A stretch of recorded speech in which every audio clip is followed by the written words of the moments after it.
Hi,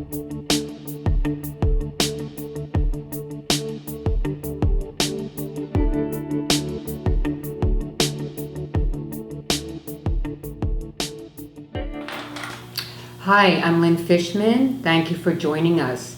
I'm coming to you from the 40th Annual International Conference on Wellness and Consciousness Studies here in Montreal, Quebec. This conference is sponsored by the International Institute of Integral Human Sciences. This is the place to be to get inspired with practical tools to live your best life.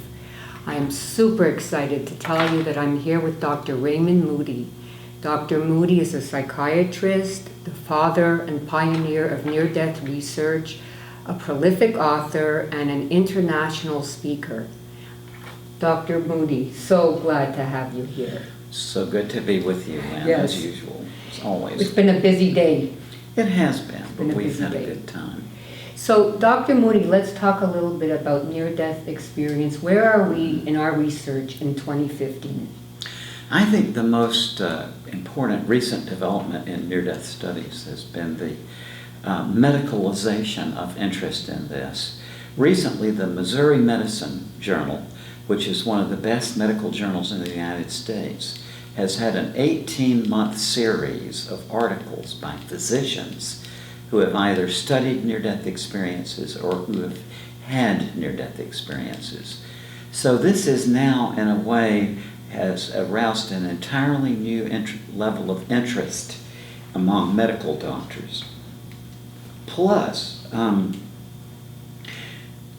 I have so many cases of medical doctors who have told me incredible things about their events in which they resuscitated their patients, and that they seem to empathically co-live the experience in some way. For example, in Italy recently, I talked to a surgeon, and after my lecture on near-death experiences, he took me aside to a corner, and his eyes were very haunted, if I could say that, just like you could tell he had been through a startling experience. And what he told me was that he said that some months before, he had been performing an operation on a healthy man who was not very old, and it was an elective surgery. It wasn't anything very serious. So there was no thought whatsoever that the man would get into trouble. But in the event, the patient had a cardiac arrest on the table, and the surgeon was not able to resuscitate him. So after a while, he gave up on the resuscitation, and he was having all these feelings like, how did this happen, and what am I going to tell the family, and doing the paperwork. Whereupon he said that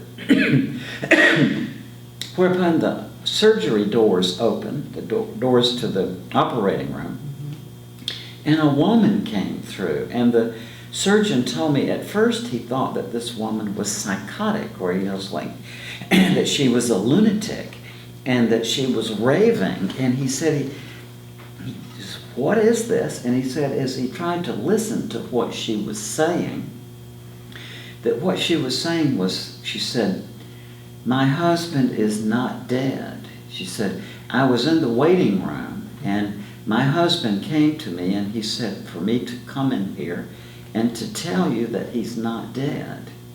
And so the surgeon was so startled that he automatically reinstituted the resuscitation, and to his astonishment, the patient revived. And he said when the patient was coming to or waking up in the recovery room, he said the patient said to him, I was out of my body looking at you, and you couldn't hear me, and I was trying to tell you I was not dead. So when you couldn't hear me, I went out to the waiting room, and I told my wife to come in here and to tell you that I'm not dead. And I have other cases too where the medical doctors experience something concurrently at the same time that the patient was having a near-death experience. Right, and you've termed this shared death experience. Shared death right. experiences, yes. So what are the implications of this of shared death experiences for the whole field of near-death research? What does this mean for us? Yeah, I think first and foremost, I mean, in terms of the explanation of this clearly undermines the standard counter-explanation of near-death experiences that they have to do with the compromise of the oxygen flow to the patient's brain. Because the bystanders are not ill or injured, the surgeon was not ill or injured, and yet he had an encounter with this patient. So we're obviously dealing with something here that is more than simply the oxygen cut off to the brain, because in many cases, bystanders have these near-death experiences as well when the dying patient does, and there's no question of a cutoff of the oxygen flow to their brain. Of course, that's how it would seem. Yes. It would appear so. And you have a book on shared death experiences? Yes, it's called Glimpses of Eternity, Right. and it's with my co-author Paul Perry. Right, which I highly recommend, and the focus is all on these Shared death experiences. Yes. That's wonderful. And what's new for Dr. Raymond Moody now in 2015? Is there anything you can share with our audience? Well, yes, I can very confidently say that the big problem with the rational understanding of the question of life after death is not scientific but conceptual. It's a logical problem rather than a scientific problem, at least in 2015. And what I'm very happy to say is that there are now new rational principles that it can enable us to think logically about this question of life after death. So I think the next big breakthrough in near-death studies is going to come from new forms of logic that can help us understand these experiences in an entirely new way. We can actually now restructure the human mind to a degree that enables us to think logically and rationally about the biggest question of existence. Mm-hmm. Yes, I know you were talking about how near-death experience has been largely a narrative. Yes. And that we need more of a Concepts. Yes, concepts. Yes. So that's where you see this going. I do. Wonderful. Yes. And you're going to be a part of this. Yes, I suppose. I mean, that's up to God, isn't it? Right. I mean, I just have reached the point in my life where the best policy is to surrender to the Lord and let your life play out that way. Right. I'm just here to do a role as my focus is on my 17-year-old and my 14-year-old. Right. My grown kids are grown and on their own. I've got a wonderful grandson. He's got his parents. I'm responsible now for a 17 and a 14-year-old, and that's why I'm living. I can relate to that. But your work has been outstanding. Thank It really you. is. As a health professional, I can you, truly sweetie. say it made a big impact on my nursing profession. Thank you so much, Really sweetie. has. I actually have a couple of questions from our audience members, if I may. Yeah, sure. Okay.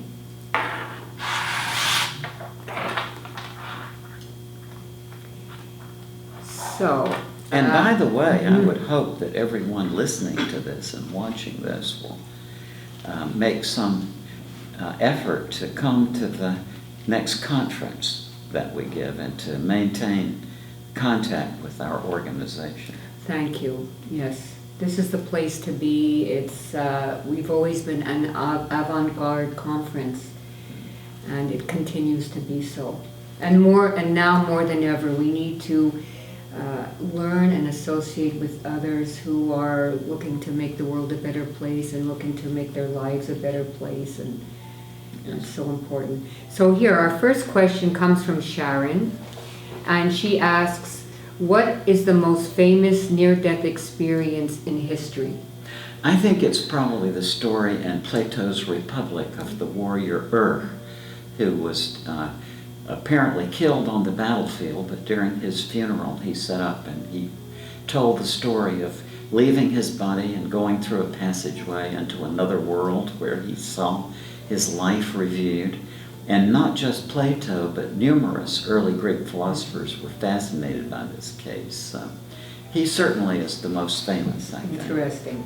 And what I've learned from you is that this question of near-death experiences, it's not something recent. No. This is going back to the early Greek philosophers. Absolutely, and they debated it in the same way. Plato looked at these experiences and he took it at face value as indicators of an afterlife. But meanwhile, his contemporary Democritus, who was the founder of atomic theory, said there's no such thing as a moment of death, implying that what these near-death experiences were simply the artifact of the winding down process of the body. And the debate begins. And the debate begins. And it's still the same debate. Oh, wow. Okay, the next question is, how can the non-fear of death change the world for the better? Or can it? Mm-hmm. You know, I think that different people fear different things when they say they fear death.